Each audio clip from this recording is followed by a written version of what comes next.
আসসালামু আলাইকুম। কেমন আছেন সবাই?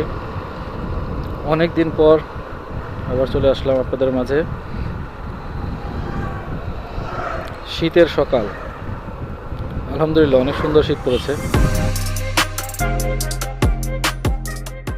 আজকে যে বিষয়টা নিয়ে কথা বলবো সেটা হলো গাড়ি, যারা আমরা ইউজড বাইক কিনি, সেকেন্ড হ্যান্ড কিনি, কেনার পরের যে কাজটা থাকে আমাদের নেম ট্রান্সফার বলি, মালিকানা পরিবর্তন বলি, এই কাজটা এখন কিভাবে করা যায় বা কাজটা এখন নতুন নিয়মে কতটা সহজ। যেটা আমরা আগে ফেস করতাম অনেক জটিল ছিল, দালাল এজেন্টের মাধ্যমে করতে হতো, টাকাও লাগতো বেশি, নিজেকে ওই সময়টাই দিতে হতো ওইখানে।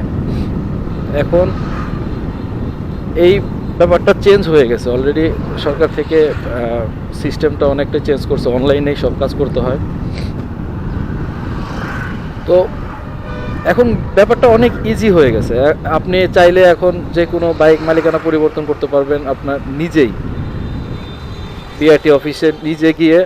কোনো বাড়তি টাকা লাগবে না, 5,000 সামথিং খরচ হয়। কিন্তু আগে তো আমরা 7,000 8,000 টাকা দিয়ে মালিকানা পরিবর্তন করতাম, টাকাও খরচ হতো, আমাদেরও সময় যেত, সব কিছু মিলেই।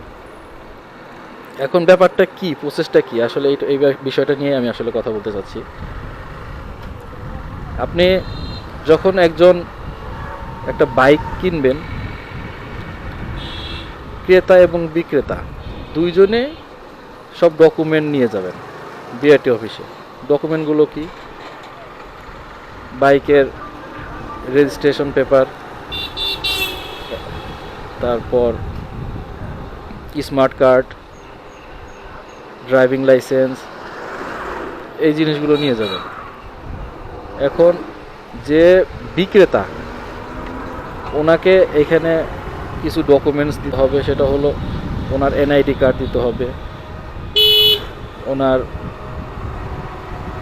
2 কপি ছবি, এই জিনিসগুলো নিতে হবে। এগুলো নিয়ে বিআরটিতে যাওয়ার পর দেখবেন বিআরটির পাশাপাশি অনেক কম্পিউটারের দোকানগুলো থাকে যারা এই কাজগুলো করে থাকে। এই ফাইলটা আপনি তাদেরকে দিয়ে করতে হবে। ফাইলটা হয়তো আপনি অনলাইনে করতে গেলে এটাও যদি পারেন, এখানেও আপনার অনেক টাকা সেভ হবে। মোটামুটি ওদের একটা এক্সট্রা চার্জ লাগে ওই কম্পিউটারের কাজটা করাতে। তো এটাও যদি অনলাইনে করতে পারেন আলহামদুলিল্লাহ আরও ভালো। কিন্তু এতটুকু যদি আপনি ওদের দিয়ে করান তাহলে ওরা প্রসেসটা ভালো জানে কিভাবে করতে হয়।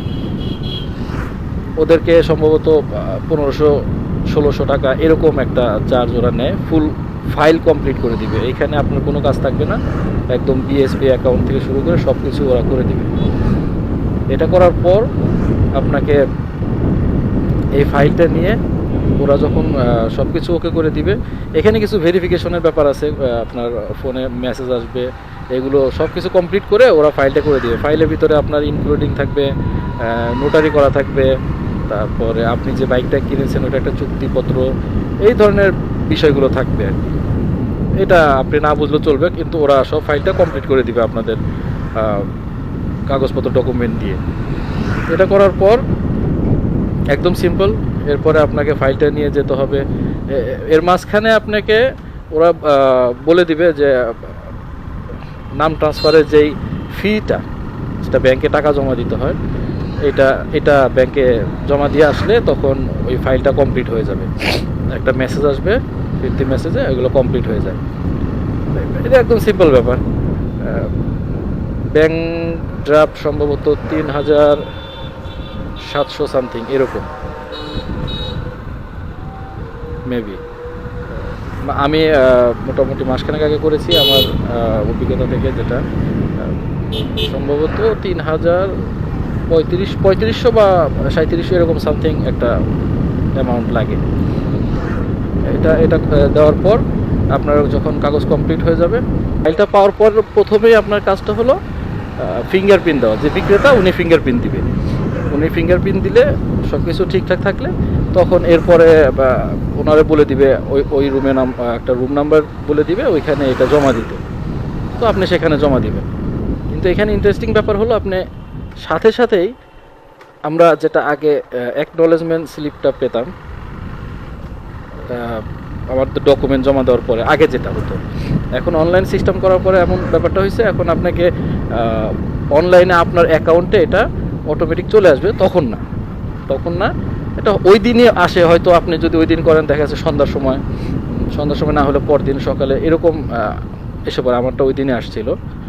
তো এই হলো প্রসেসটা। এখন এখানে কতটা সুবিধা হয়েছে দেখেন, আপনাকে কেউ ওইখানে ঝামেলা করবে না।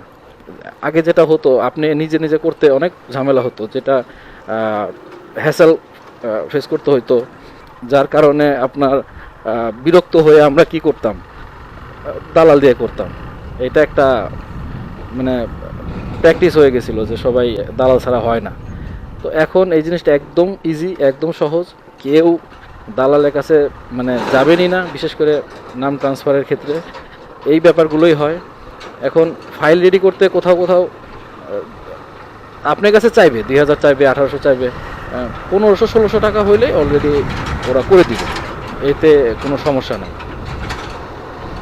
এখানে আর ব্যাংক ড্রাফট যা দিতে হয় 3700-3500 সামথিং এরকম, এক্স্যাক্টলি মনে নাই আমার ইয়েটা। তো এই হলো পুরো কাজটা। এখন আপনি কেন এত ইজি হওয়া সত্ত্বেও আপনি কেন দালাল দিয়ে করবেন? এখন তার ওই এজেন্ট দিয়ে করার প্রশ্নই আসে না। নিজে নিজে মালিকানা পরিবর্তন করবেন, নিজে টাকা সেভ করবেন। তো এই হলো মালিকানা বা নাম ট্রান্সফারের ব্যাপারটা। তো আশা করি সবাই এই বিষয়টা যারা জানতেন না তারা করবেন। এতে কোনো ঝামেলা নাই, কোনো ঝামেলাই নেই, একদম ইজি, ভেরি ইজি এই প্রসেসটা। যে কেউ নিজেই করতে পারেন, মালিক, বিক্রেতা এবং ক্রেতার সাথে থাকলে ব্যাস। এই তো আজকের মতো এখানে শেষ করছি। ভালো থাকবেন ইনশাল্লাহ, বাইকের যত্ন নেবেন। আল্লাহ হাফেজ।